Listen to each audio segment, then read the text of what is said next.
ও mayo গো, আমার সহকর্মী বলে একটু ঘুরবো। তো ঘুরার লাগে আমি লইয়া বাড়ি হয়ে গেলাম গা। তো আমার সহকর্মী কইতেছে কয় আমার কতদিন লাগে ঘুরান না তো আজকে লইয়া বাড়ুন না। তো লইয়া বাড়ি হয়ে গেলাম গা। তো আমাদের গন্তব্য হলো কোম্পানিগঞ্জ বাজার।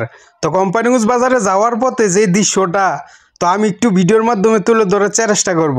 আপনার কাছেও ভাল লাগবো। আর ভাল লাগলে ভিডিওটা অবশ্যই শেয়ার করে শহরের ভাইদেরকে পৌঁছাই দিবেন। কারণ গ্রামের মজা তো গ্রামই পাওয়া যায়, শহরে কি আর পাওয়া যায়? তো গ্রামে যারা থাকতে পারেন তারাই বুঝেন গ্রামের মজাটা। তো আমার গন্তব্য হলো আজকে কোম্পানিগঞ্জ বাজার।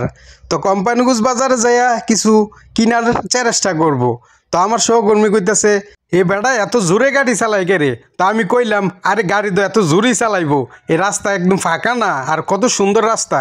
তো দেখতে দেখতে আয়া পড়লাম কোম্পানিগঞ্জ বাজারে। তো আমার সহকর্মী কইতেছে আস্তে ধীরে আটেন না, আমি তো আবার জোরে আটতারি না।